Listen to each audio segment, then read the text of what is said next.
तो अच्छे से रिविजन करो, समझ में आ जाएगा। तो मैं स्टार्टिंग में एक बात बता रहा था आप लोगों को स्विमिंग के बारे में। तो जनरली मैं चीज़ों को सीखने की कोशिश करता हूँ, लाइक मैं स्विमिंग के लिए जाता हूँ, तो जनरली मैं वहाँ लोगों को देखता हूँ, तो फिर वहाँ पर लोग एक ही तरह की मोनोटोनस स्विमिंग करते हैं कि भाई वो कर रहे हैं आपकी फ्री स्टाइल, है ना।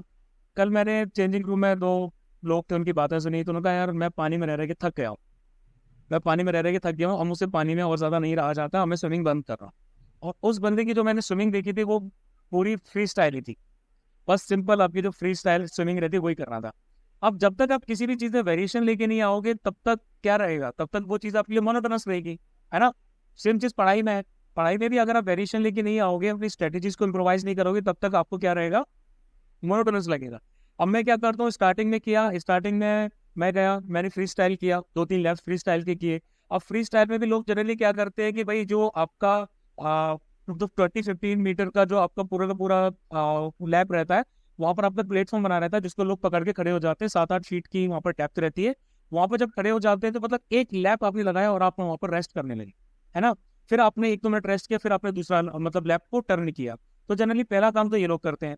दूसरा क्या करते हैं लोग, अगर वहाँ टर्न ले भी रहे हैं, इंस्टेंटली टर्न ले रहे हैं, तो वहां जाके क्या करते हैं, बस जाते हैं, उसको टच करते हैं और सीधा आपका टर्न हो जाता है। तो ये बहुत नॉर्मल सी चीज है। अब आई विल नॉट बोस्ट, लेकिन मैं क्या करता हूँ, मैं वहां जाऊंगा और मैं वहां पे अपना टर्न लेता हूँ 360 में। मैं सिंपल टर्न नहीं लेता कि मैं गया और टच किया ऐसे मूव किया, नहीं। मैं गया और मैंने वही पानी के पास में टेक्निक सीख के भाई ऐसा 360 वाला टर्न लिया है, और पानी के अंदर में अब उल्टा हुआ, और फिर उसके बाद में पुश लेके ऑटोमेटिकली हो गया। तो यानी कि मुझे वहां पर रेस्ट नहीं लेना पड़ा। अगर मैं 17 मीटर का पूरे टर्न ले रहा हूँ, तो मैं क्या कर रहा हूँ, उसको पूरे 34 मीटर में कन्वर्ट कर रहा हूँ बिना रेस्ट लेंगे। तो ये चीज़ मैंने कहाँ से सीखी, ये चीज़ मैंने यूट्यूब से सीखी। अब जब मैंने ये चीज़ सीखी तो कई सारे लोग हैं जो कि सिंपल आपकी स्विमिंग करते रहते हैं, उनको लगा कि ये चीज़ सीखनी चाहिए, और तो वो लोग मुझसे पूछने लगे, तो मैं इनको बताता रहता हूँ थोड़ा बहुत चीज़ें। दूसरी चीज़ क्या होती है कि भाई आप सिंपल फ्री स्टाइल के साथ साथ आप अंडर वाटर भी कर रहे हैं, है ना। अंडर वाटर स्विमिंग भी कर रहे हैं, 3-4 स्ट्रोक्स आपने अंदर लिए। फिर उसके साथ साथ आप बैक वाली भी कर रहे हैं, बैक में भी आप सिंगल हैंड भी कर रहे हैं, डबल हैंड भी कर रहे हैं, मतलब बहुत सारे वेरिएशंस देखने को मिल जाते हैं। मेरा मतलब ये दिखाने का नहीं कि मुझे कितनी स्विमिंग आती है, नहीं, मैं स्विमिंग पूल में स्विमिंग कर पाता हूँ। मेरा कहने का ये मतलब है कि ये चीज़ आप पढ़ाई में भी अप्लाई कीजिए, ठीक है। पढ़ाई में भी अप्लाई कीजिए, कोई भी चीज़ आप कर रहे हैं उस पर अप्लाई कीजिए। अगर आप सिर्फ एक एक चीज़ के ऊपर स्टिक रहेंगे कि भाई नहीं मैं यही करूंगा, तो वो चीज़ कई बार वर्क नहीं कर पाती। अगर सुबह उठ के आप ज्योग्राफी कर रहे हैं, तो फिर उसके बाद वाले 1 हफ्ते बाद आप ये ट्राई कीजिए कि भाई सुबह उठ के क्या मैं मैथ्स मुझसे अच्छी तरह से हो पा रही कि नहीं हो पा रही, मैथ के साथ साथ क्या इंग्लिश मेरे से अच्छी तरह हो पा रही है कि नहीं हो पा रही है ना। हमें वेरिएशंस लाते रहने पड़ेंगे, अदरवाइज वो चीज़ हमारे लिए बर्डन की तरह एक्ट करेगी। मैं सुबह जाता हूँ, 4-5 किलोमीटर साइकिल चला के जाता हूँ, और फिर उसके बाद मैं स्विमिंग करता हूँ, फिर लौट के आता हूँ। देखा जाए तो फिर एक बर्डन की तरह हो जाएगी कि भाई 4-5 किलोमीटर आप स्विमिंग के लिए गए, है ना, साइकिल चला के, फिर आप धूप में वापस आ रहे हैं, और फिर आप वहाँ स्विमिंग कर रहे हैं आधे पौने घंटे तक। तो एक बर्डन की तरह हो जाता है कि भाई यार ये डेली डेली का क्या है ना। लेकिन क्योंकि मुझे उसमें मजा आता है, आज मैंने एक नई चीज सीखी। मैं कल अभ्युदय नाम की बुक पढ़ रहा था, नरेंद्र कोहली की बुक है। वो अपने मोबाइल पे लेके गया था सर्विस सेंटर पे, और सर्विस सेंटर पे बैठा तो मुझे पता था 2-3 घंटे लगने वाले हैं, तो मैं अभ्युदय पढ़ रहा था, सेकंड पार्ट, जो मैंने अभ्युदय के जन्म से पहले खरीदा था, लेकिन उस पर कंप्लीट नहीं कर पाया। फर्स्ट पार्ट तो मैंने कंप्लीट कर लिया था, तो सेकंड पार्ट में पढ़ा था। तो उसमें क्या है कि हनुमान जी का सागर संतरण दिखाया गया, सेतु संतरण दिखाया गया। उसमें वो कैसे पूरे सागर को तैरते हुए पार करते हैं, जैसे नॉर्मल हम लोग देखते हैं ना कि हनुमान जी ने उड़ के पार किया। तो इसमें भगवान श्री राम है, हनुमान है, या फिर जो भी लोग हैं, उनको काफी ज्यादा ह्यूमनाइज वे में दिखाया गया कि भाई वो लोग मानव थे, सिंपल नॉर्मल इंसान, इस तरीके से दिखाया गया है। तो उसमें सिंपल ये चीज दिखाई गई कि भाई हनुमान जी किस तरीके से तैरते हुए जो है वो आपका इंडिया से लेकर श्रीलंका तक गए थे। तो उसमें बहुत सारी चीजें हुई कि लाइक उनको सुरसा जैसा एक जीव मिला, फिर उनको सिंगिनी जैसा जीव मिला जिसको उन्होंने पकड़ लिया। तो उसमें उनकी फाइट हुई, उन्होंने इसको मुक्का मारा और वो मर गई इस तरह से। तो मैं पानी में आज मैं डुबकियां लगा रहा था, तो मुझे लगा यार मुझे भी फोर्स अपना चेक करना चाहिए। तो मैं पानी के पास खड़ा होकर, सीढ़ियाँ होती है, सीढ़ियों में अपने पैर फंसाए और मैं पानी का फोर्स चेक कर रहा था। 10 से 15 सेकंड की ब्रीथिंग होती है, उस ब्रीथिंग के अंदर पानी के अंदर डूबा हुआ था, और मैं ऐसे मुक्के चला रहा था कि भाई मेरे हाथ का फोर्स कितना जाता है पानी में। क्योंकि वहां पर ये चीज आई थी कि भाई उन्होंने जब हाथ में मुक्का चलाया, वहां पर पानी के अंदर मुक्का चलाया अपना, तो उसका फोर्स ऑटोमेटिकली कम हो गया, ड्रैग की वजह से, फ्रिक्शनल फोर्स की वजह से। पानी है, पानी में आप घूसा मार रहे हो, नॉर्मली हवा में मारोगे तो उसका इम्पैक्ट ज्यादा पड़ेगा। लेकिन पानी में तो ऑलरेडी क्या है कि भाई ड्रैग आ रहा है उस पर, है ना। तो ड्रैग आ रहा है और उसके साथ साथ में क्या हो रहा है कि भाई इम्पैक्ट बहुत कम पड़ेगा, तो वो चीज पड़ रहा था। तो मैं जब उन लोगों को बताता हूँ तो साथ वाले लोग कई बार पूछते हैं भाई अंडर वाटर में क्या करना है, ऐसे क्या करना है, वैसे क्या करना है, तो मेरे टर्म्स बहुत ज्यादा पढ़ाई वाले हो गए हैं कि भाई एरोडायनेमिक्स ऐसे रखो, पानी के वॉल्यूम को डिस्प्लेस करोगे, ऐसा करोगे, वैसा करोगे, पानी के साथ में वर्ल्ड वाइड मोशन लो, सर्कुलर मोशन लो, 360 करो, ये करो, वो करो। फिर मुझे लगता है कि यार मैं थोड़ा सा डेप्थ में जा रहा हूँ, मैं वो ज्ञान वाले मोड में आ रहा हूँ। फिर मैं बोलता हूँ ऐसे करके गुलाटी ले भाई ऐसे ऐसे करके गुलाटी ले तो ज्यादा सही होगा। ठीक है, मतलब देखो देखा जाए तो हर चीज आपकी पढ़ाई है, हर चीज आपकी स्टडीज से कोरिलेटेड है ना। हम पानी में वो बंदा जा रहा है सीधे पुश लेके, वो ऐसे करके हाथ लेके जा रहा है, तो मैं उसको बोलूँ भाई एरोडायनेमिक्स तो अपनी प्रॉपर कर, स्ट्रीमलाइन मोशन तो ऐसे करना है, पानी को चीरते हुए जाना तो हाथ ऐसे रखना पड़ेगा, ऐसे करके जाएगा, ऐसे करके जाएगा तो पानी तो रेजिस्टेंस देगा ही देगा। सीधी सी बात है, हर चीज में साइंस है, बेसिक चीज है। तो अगर अपने आसपास अब इस तरीके से पढ़ाई को देखने लगो, चीजों को देखने लगो, तो चीजें बहुत ज्यादा सिंपल हो जाती है, बहुत मजा भी आने लगता है। अब मतलब मेरा दिमाग ऐसा हो गया कि मैं दिन भर चीजों को ऐसे देखता हूँ, अच्छा ये ऐसे हो रहा है, ये वैसे हो रहा है, ये वैसा हो रहा है, तो मेरे लिए चीजें समझना बहुत ज्यादा आसान हो जाता है। ये ज्ञान देने का यही मतलब था। नहीं सर, मतलब स्विमिंग के टाइम पे लोगों को समझाने के बाद आखिरी में जो लाइन, अगर ज्यादा जाना है डिफेंस उस्ताद को फॉलो करें या मैं कोर्स स्टार्ट कर रहा हूँ। 40-45 मिनट होते हैं, उसमें आधे से ज्यादा लोग बकैती में निकाल देते हैं। जो नए सीखने वाले हैं वो बस किनारे खड़े होकर चिल करते रहेंगे, अपनी जॉब्स के बारे में डिस्कस कर रहे हैं, ये कर रहे हैं, वो कर रहे हैं। 40-45 मिनट के लिए स्विमिंग करने आए, और सीधी सी बात है, स्विमिंग सीखना है तो किनारे पर खड़े होकर नहीं हो सकती। मैंने सीखी थी अपनी पानी में कूद के। लाइक स्टार्टिंग में थोड़ा सा शैलो वाटर में गए, लेकिन फिर साइड से पकड़ पकड़ के 20 फीट की जो डेप्थ है वहां तक भी जाते थे। ठीक है, डर लगता था लेकिन जाते थे। फिर धीरे धीरे हाथ पैर चलाने सीखे, थोड़ा बहुत वहाँ पे आसपास के बंदे उनसे सीखा, मतलब फिर यूट्यूब से देख देख के चीजें सीखी, और फिर उससे देख के आ गई। मतलब सीधी सी बात है, कोई भी चीज अगर आप सीखना चाहो, आपके अंदर इच्छा शक्ति है, तो फिर आप चीजें सीख सकते हो। उसके लिए जरूरी नहीं कि आपको किसी कोच की जरूरत पड़े, क्योंकि कोचिंग में जनरली क्या होता है कि टाइम लगता है चीज़ों को, है ना। ये चीज़ मैं पढ़ाई के मामले में ये बोल रहा हूँ, मैं आपको पढ़ा रहा हूँ तो इसमें टाइम लगेगा। आप लोग मेरी पेस पर डिपेंडेंट है, आप लोग डेली लेक्चर्स पे डिपेंडेंट है। आप लोग अगर खुद से पढ़ाई करेंगे तो फिर आप डेली में और ज्यादा कंसेप्ट कवर कर सकते हैं, या फिर हो सकता है कि आप कम कंसेप्ट कवर कर सकते हैं, दोनों चीजें हो सकती हैं। ये आपकी इंडिविजुअल परफॉर्मेंस पे, कैपेसिटी पे डिपेंड करता है। कोचिंग में लेकिन कई बार क्या होता है कि चीजें हमें लेमैन के टर्म्स में नहीं आती। कई लोग होते हैं जिनको पानी का डर लगता है, कई बच्चे मैंने देखे हैं, एक बच्चा तो ऐसा चिल्ला रहा था भाई पूरा पूल उसको देखने लग गया। तो कई सारे लोग ऐसे होते हैं कि जो कि मतलब बहुत ज्यादा डरते हैं चीजों को, पानी का फियर रहता है, टैप का फियर रहता है। तो जब वो जैसे जैसे धीरे धीरे सीखते हैं तो उनको समझ में आता है कि भाई नहीं, हाँ ये चीज काफी ज्यादा ईजी है। तो लेमैन माइंड के लिए या फिर जो स्टार्ट कर रहा है, जो बिगिनर है, उसके लिए भी वो चीज डिफिकल्ट हो जाती है। लेकिन चाहे आप जंप की बात करें, चाहे आप अंडर वाटर की बात करें, चाहे आप ग्राउंड पे रनिंग की बात करें, चाहे जिम की बात करें, चाहे हम किसी और स्पोर्ट्स की किसी और चीज की बात करें, सीखना है ना तो एकदम शेड द शेम वाला एटीट्यूड लेके चलो। भाई मुझे तो सीखना है, लोग हंस रहे हैं, हंसने दो, सीधी सी बात है। हर कोई जो है वो क्या बोलते हैं, आपका पेट से सीख के पैदा नहीं हुआ ना। मैं जैसे क्या बोलते हैं, बटरफ्लाई स्ट्रोक ट्राई करता हूँ। बटरफ्लाई स्ट्रोक बहुत मुश्किल है, लेकिन मैं ट्राई करता हूँ, है ना। मेरी रिस्ट इतनी ऊपर नहीं जा पाती है, पानी का वॉल्यूम इतना ज्यादा डिस्प्लेस नहीं कर पाता हूँ, बट कर लेता हूँ। मुझे पता है कि 3-4 महीने मैंने किया तो मैं उसको और अच्छे से कर लूँ, कंटिन्यूस करता रहता हूँ। अगर मैं 15 लैप लगा रहा हूँ रेगुलर में, उसमें बाकी सारे दिए, तो उसमें कम से कम 3 से 4 लैप्स मेरे क्या रहेंगे, बटरफ्लाई के रहेंगे। क्योंकि बटरफ्लाई का जो लैप रहता है वो बहुत मुश्किल होता है, मतलब काफी ज्यादा आपकी एनर्जी कंज्यूम करता है। ठीक है, तो मतलब कि मैं वो करूंगा जरूर, मुझे पता है कि भाई मुझे वो करना है। ठीक है, उसी तरीके से जब मैं पहले इनिशियल टर्न लेता था तो क्या होता था कि मेरी नाक में पानी भर जाता था, क्योंकि आप उल्टे हो जाते हैं उसमें। लेकिन अब मैं कर रहा हूँ तो मेरी नाक में पानी नहीं बह रहा, ना मुझे ऊपर उठ के सांस लेने की जरूरत है टर्न लेने से पहले। अब मैं अंडर वाटर जाता हूँ और वहीं पे टर्न ले लेता हूँ। तो मतलब कहने का सीधा मतलब ये है कि चीजें आसान हो जाती हैं अगर आप उनमें टाइम देते। आप धीरे धीरे टाइम जितना दोगे उतना ज्यादा ही चीजें आपके लिए आसान होंगी, चाहे वो रनिंग हो, चाहे वो कोई और एक्टिविटी हो। पर्सनैलिटी डेवलपमेंट की चीजों को भी देखा जाए तो वो आपकी बहुत इनिशियल से बहुत धीरे धीरे से स्टार्ट होती है। देखने में लगता है कि भाई बहुत मुश्किल है ना। हमें अपनी पर्सनैलिटी अगर उस लेवल तक लेके जाने हैं तो भाई इनिशियली बहुत ज्यादा मुश्किल लगता है। लेकिन जब आप धीरे धीरे स्टार्टिंग करोगे तो वो ड्रास्टिक चेंजेस भी आपको आएंगे 2 महीने में, 3 महीने में। यानी कि वो कोई चेंज होता है ना आपके अंदर 20-25 दिन में दिखने लगता है। कोई भी हैबिट अगर आप अपने अंदर डेवलप कर रहे हो तो 20-25 दिन में आपकी बॉडी उसके लिए अडेप्ट करनी स्टार्ट कर देती है, आपकी बायोलॉजिकल क्लॉक है उसके साथ सेट हो जाओ। ठीक है, तो बस यही ज्ञान था। सर लास्ट ईयर को ये नहीं बोलता फिजिक्स के टीचर आ गए स्विमिंग पूल में? मेरी फिजिक्स बहुत बर्बाद है, पहले बहुत बर्बाद थी, अब थोड़ी ठीक हो गई। अब मैं मतलब कि सीखने लगा हूँ। देखो सीधा सा जाओ, अपनी स्विमिंग पे फोकस करो, कोई पूछ रहा है तो बता दो, अननेसेसरी ज्ञान मत। अननेसेसरी एडवाइस कभी किसी को नहीं दो। कोई डूब रहा है ना, जब तक वो मदद के लिए ना बोले तब तक मत बचाओ। सीधी सी बात, मेरा कंसेप्ट ही है, ठीक है। डूब रहा है, बोले, हाथ उठाए कि भाई हाँ मुझे बचाओ, तब ठीक है। क्योंकि पहले एसएसबी फेज में ऐसा होता था कि एक बंदा मेरे पास आया, मेरे घर के पास रहता था, उसकी टैग एंट्री, भाई यार मैं एसएसबी के लिए चाह रहा हूँ, मुझे एडवाइस दे दी। मैंने कहा ठीक है। अपनी रनिंग छोड़ के उस दिन मैंने सुबह उसको 2 घंटे समझाया पूरा एसएसबी का प्रोसेस। 10 दिन बाद में मिला, मैंने कहा भाई क्या हुआ एसएसबी? यार गया नहीं, मन नहीं हुआ।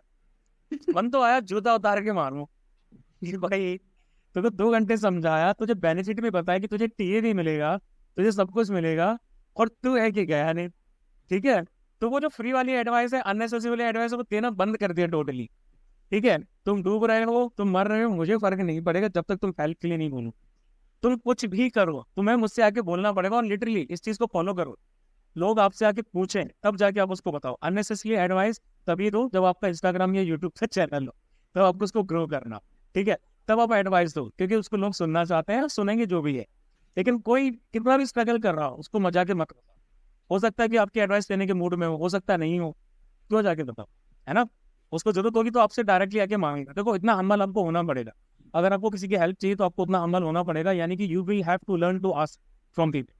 आपको अगर स्ट्रगल कर रहे हो किसी चीज में, तो आपको आपसे जो बेटर इंसान है, आपको उससे पूछना पड़ेगा भाई कैसे करो, है ना। वही हम्बलनेस होती है, और उसी से आप सीखते हो। लेकिन अगर आप एडमेंट हो, अड़ियल हो कि भाई नहीं हम क्यों पूछ सकते, तो फिर आपको खुद से सीखना पड़ेगा, आपको उसके इंसान पास नहीं जाना पड़ेगा। और मैं थोड़ा उसी टाइप का अड़ियल टाइप का इंसान, मुझे किसी के पास जाना अच्छा नहीं लगता। मैं लगता है कि नहीं यार, किसी और से ज्ञान नहीं लेना, खुद का ज्ञान बना, ठीक है। यूट्यूब से सीख लूंगा, खुद से सीख लूंगा, 10 बार नाक में पानी जाएगा तो सीख लूंगा, टक्कर लगेगी तो सीख जाऊंगा, ऐसे करूंगा तो सीख जाऊंगा, वैसे करूंगा तो सीख जाऊंगा, लेकिन सीखूंगा मैं खुद से। मुझे किसी और से कोचिंग नहीं लेनी, मुझे किसी और से नहीं सीखना। वो कंसेप्ट मैंने बना रखा है, तो आप भी अपने कंसेप्ट बना सकते, ठीक है। Yes sir. यस। वैसे भी गर्मियां हैं, तो आप लोग भी कोई ना कोई फिजिकल एक्टिविटी किया करो। अगर आसपास अच्छा पूल मिलता है जहाँ पर आप कर सकते हो, तो swimming is a very very nice basic survival skill. एक सर्वाइवल स्किल है जो आपको आनी चाहिए, बहुत बढ़िया होती है, बहुत सर मेरा तो सर मैं भी स्विमिंग करती थी, पर मैंने भी छोड़ दी। मैं मेरे को ऐसा लगता है कि वो आप ना बता रहे थे ना बर्डन वाली बात, तो मैं अपने आप को रिलेट कर रही थी, मैंने इसीलिए छोड़ दी थी स्विमिंग की, बहुत बर्डन हो रहा था। और कुछ बटन नहीं होता, मेरे पास भी होता ना, मेरे को 2 घंटे लग जाते हैं आने में, जाने में, स्विमिंग करने में, सब कुछ करने में, बट और बाकी टाइम भी जो कंज्यूम होता है वो तो होता ही है। लेकिन फिर भी करना है, क्योंकि सीजन आपका बस 2-4 महीने और रहेगा, है ना। फिर उसका सीजन खत्म हो जाएगा, फिर आप दूसरी एक्टिविटी परस्यू कर सकते हो उस टाइम पे। तो जब तक है तब तक आप उस चीज को कीजिए। और दूसरी बात, मैंने सीजनल पास ले लिया है, तो सीजनल पास ले लिया तो भाई पूरे सीजन के पैसे चले गए, तो अब मुझे जाना ही जाना है। तो एक शेड्यूल भी बन जाता है, एक शेड्यूल भी मेरा बन गया कि भाई हाँ मुझे जाना है, मुझे करना है। तो वो चीज़ मेरे लिए बहुत बेटर है। पहले शेड्यूल नहीं था चीज़ों का, पहले सुबह 5 बजे उठने का नहीं था, पहले 8 बजे जा रहा था। 8 बजे गया तो देखा भाई धूप बहुत ज़्यादा है, तो सोचा 7 बजे वाले बैच में जाऊँ। 7 बजे वाले बैच में जा रहा हूँ तो देख रहा हूँ भाई इसमें भी धूप ज़्यादा है, तो 6 बजे वाले बैच में जा रहा हूँ। अब 6 बजे वाले बैच में लग रहा है कि भाई धूप ज़्यादा हो रही है, तो सोचता हूँ सुबह 5:30 या 5 बजे वाले बैच में जाऊँ, या फिर हो सकता है शाम वाले में शिफ्ट कर दो। तो अल्टरनेट चलता रहता है, आपका शेड्यूल चलता रहता है। कोई ना कोई एक चीज़ रखो, एक चीज़ आपकी ऐसे रखो जिसमें आपको आप एग्जॉस्ट हो जाते, वो चीज़ आपको रखनी चाहिए। यस ठीक है, अरे कुछ बोल रहे थे। सर मैं ये बोल रहा था कि आज कॉलेज से लेट हो गया था, तो जिम से क्लास ले रहा हूँ, मैं जिम पे बैठा हूँ। कोई बात नहीं, मैं थोड़ा सा जिमिंग है ना बाद में स्टार्ट करूंगा। इस बार मैं सोच रहा हूँ मैं भी जिमिंग करूँ, तो स्विमिंग का जैसे खत्म हो जाएगा ना सीजन अक्टूबर की स्टार्टिंग में ना, तब मैं फिर जिम स्टार्ट करूंगा। अभी सर क्या है, मेरा किसी तो का थोड़ा मेरी से 1 साल मेडिकली भी पीछे और है। थोड़ा वेट जाता है, इसलिए कम करने में लगे हुए हैं वो भी। अरे मैं जिम भी जाता था, तब एसएसबी से पहले जिम स्टार्ट किया था, तो काफी considerable amount of weight lose किया था। तो उसमें भी जब हमने जिम स्टार्ट किया था मैंने और मेरे दोस्त ने, तो क्या हुआ था कि स्टार्टिंग में ट्रेनर ने थोड़ा बहुत हमें सिखाया, फिर उसने कहा भाई पर्सनल कोचिंग। हमने कहा ना, इतने पैसे नहीं है यार, 3,500 रुपये घर वालों ने दिए 3 महीने के लिए, और वही उनको ज्यादा लग रहे थे। तो भाई जिमिंग के 10,000 कौन देता पर महीने के। यूट्यूब से देख देख के, ऐप से देख देख के, बाकी चीजों से देख देख के अपना फॉर्म सुधारा और चीजें ढंग से की, है ना। अब ये देखो हेल्प आपको मिल जाती है, लेकिन जब आपके पास रिसोर्सेज हैं, जब चीजें हैं, तो आप उनका अब टाइम भी है आपके पास में, तो आप कर सकते हैं। तो उस टाइम पे मैं रनिंग को लेके मैंने बहुत सारी थ्योरीज अपनी डेवलप की, कर्नल नेहरू को भी पढ़ा, उनके फिजिकल के बारे में काफी अच्छे सारे कंसेप्ट आते थे। टोटली बुरे इंसान नहीं है यार वो, लेकिन उनके कंसेप्ट बहुत अच्छे आते थे, तो मैंने उनको फॉलो किया। मैं सीधी बात बोलता हूँ, किया जो अच्छा लगा वो उठा लो, है ना। वो उनकी जो चीज़ अच्छी आती थी वो मैंने उनके कंसेप्ट लिए, उसमें उनकी HIIT ट्रेनिंग्स को लेके, दौड़ने को लेके जैसे मैं अगर आपके 5K की रिजाइम्स की बात करूँ, 5 किलोमीटर की जब हम दौड़ते हैं तो उसके रिजाइम की बात करूँ, तो उसको लेके बहुत सारी यूट्यूब वीडियो से बाकी चीज़ों से डेवलप किया। 5 किलोमीटर को आप कैसे अलग अलग पार्ट्स में डिवाइड कर सकते हैं। पहला किलोमीटर है आपका, पहले किलोमीटर में आपने पहले स्ट्रेचिंग की 5 मिनट, 5 मिनट स्ट्रेचिंग के बाद में जो इनिशियल आपका पहला 1 किलोमीटर है, उस 1 किलोमीटर में आपको अपना पेस थोड़ा सा पेट करना पड़ता है। फिर आपको सेकंड में क्या करना है, उसको बढ़ा दो, थर्ड में आप उसको बढ़ा दो, है ना। फिर आप 500 मीटर का जो स्ट्रेच होता है उसमें थोड़ा सा और स्लो करें। सेकंड मतलब 1 किलोमीटर से 2 किलोमीटर थोड़ा स्पीड में, 2 से लेके 3 भी आपका स्पीड में जा रहा है, लेकिन 3 से लेके जो 3.5 वाला जो है उसमें थोड़ा सा स्पीड आपकी कम कर। फिर 3.5 से लेके जो आपका 4 के बीच में आ रहा है उसको थोड़ा सा मॉडरेट रहो, और फिर जो लास्ट में आपका 1 किलोमीटर का आ रहा है उसमें धुआं भर दो। सर फुल स्प्रिंट उसमें आप शूट ले लो, खींच दो, है कि नहीं। खींच दो सर। That's ये टाइम है कि 5 मिनट में आपने ये किया। हर चीज को आपको डिवाइड करना पड़ता है, हर चीज में आपको स्ट्रेटेजी लगानी पड़ती है। बस अंधे होके दौड़ गए, स्ट्रेटेजी नहीं है तो फिर आप कैसे करो। Yes sir. सर जब मैंने स्टार्ट रनिंग मतलब लॉकडाउन के बाद, तो स्टैमिना सारा खत्म ही हो गया था। तो ये था कि ठीक है पहले नॉर्मल स्टार्ट करते हैं, उसके बाद जब 1-1.5 महीने के 2 हफ्ते बाद ही फिर ये बना लेते कि यहाँ तक पहुँचना, उसके बाद सांस छोड़ो, उससे पहले सांस नहीं छोड़ो, खुद को गाली दे रहा हूँ भगते हो।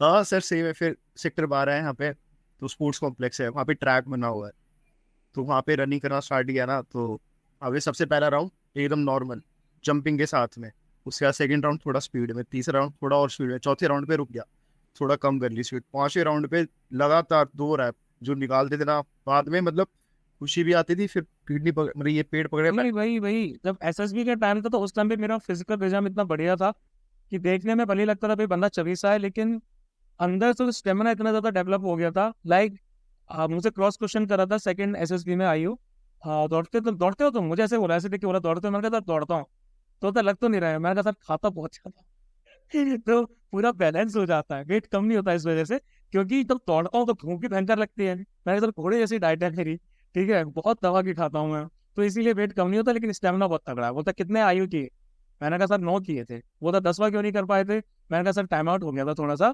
तो उस वजह से नहीं हो पाया था। तो 9 कर लिए थे। मैंने कहा सर आप जीटीओ से कंफर्म कर लेना, मैंने पूरे 9 किए थे, और मुझे तो मजा आता है वो करने में, क्योंकि काफी ज्यादा जब आपके अंदर स्टेमिना आपकी बॉडी के अंदर होता है, जब आपके अंदर स्ट्रेंथ होती है तो बहुत अच्छे से करते हो। टार्जन जंप है, उसको बंदों को मैंने देखा, बंदे ऐसे फिसल आते थे नीचे क्योंकि अपने बॉडी वेट को संभाल नहीं पाते थे। अब ये बॉडी वेट है मेरा, लेकिन भाई डेवलप किया है तो उस बॉडी वेट को संभालना भी आता है। सोने से पहले ये पढ़ाई करते वक्त 50 पुशअप तुरंत मार लेता था, पुशअप्स किया, बॉडी एकदम पम्प अप हो गई, मजा आ गया, ठीक है ना। कॉन्फ्रेंस से पहले मैं पुशअप्स मार रहा हूँ, क्योंकि कॉन्फ्रेंस होने से पहले आपको बहुत ढीला ढीला सा लगता है, पुशअप्स मार लिए, हाँ चौड़े होके बैठे हैं, तो वो पंप होता है ना एकदम, ब्लड पंप होता है, जो एड्रेनलिन रश आता है वो एकदम अलग ही फील देता है, ठीक है। तो उसने मुझसे क्रॉस क्वेश्चन करना स्टार्ट किया, अच्छा कितना दौड़ते हो, मैंने कहा सर 25 मिनट में 5 किलोमीटर मेरा हो जाता है। 25 मिनट में 5 किलोमीटर हो जाता है, तो उसने पर मीटर के हिसाब से पूछा, पर मीटर के हिसाब से कितना होता है, तो मैंने पर मीटर के हिसाब से भी बता दिया। उसने स्ट्रेटेजी पूछी, अच्छा 5 किलोमीटर कैसे दौड़ते हो, मैंने स्ट्रेटेजी भी बता दी। तो मतलब कि क्रॉस क्वेश्चन करेगा आपसे, वो बोलेगा कि भाई कैसे करते, ऐसा नहीं भाई आपने रनिंग लिख दिया तो भाई मतलब आपके पीआईक्यू में आपने रनिंग लिख दिया तो वो रनिंग हो गया, नहीं, उसकी बेसिक्स भी तो आपको पता होनी चाहिए ना। तो वो मुझे पता था, क्योंकि मैं उस चीज़ को करता हूँ, मुझे पता है कि 5 किलोमीटर में कितना दौड़ लेता हूँ, 5 किलोमीटर मेरे को पैदल लगता है तो कितना टाइम लगता है, और वही चीज़ मैं जीपीए में भी अप्लाई कर सकता हूँ। कच्चा रास्ता है तो दौड़ने में कितना टाइम लगेगा, पक्का रास्ता है तो दौड़ने में कितना टाइम लगेगा, पैदल चलने में कितना टाइम लगेगा, ये कंसेप्ट आपके जीपीए में भी आते हैं, है ना। मुझे पता है कि भाई 7:05 पे अगर मैंने स्टार्ट किया है, तो अगर मुझे गोलाघाट मंदिर पहुंचना है, 1 किलोमीटर कवर करना है, तो मुझे कितना टाइम लगेगा, 5 मिनट लगेंगे, 10 मिनट लगेंगे, और वो टाइम आपका तकरीबन उतना ही रहता था। उस टाइम में इंप्रूवमेंट होता जाता था, डिक्रीज काफी कमी होता, ठीक है। Yes sir. Yes sir. चलो अब कल मिलते हैं, ठीक है। Yes sir.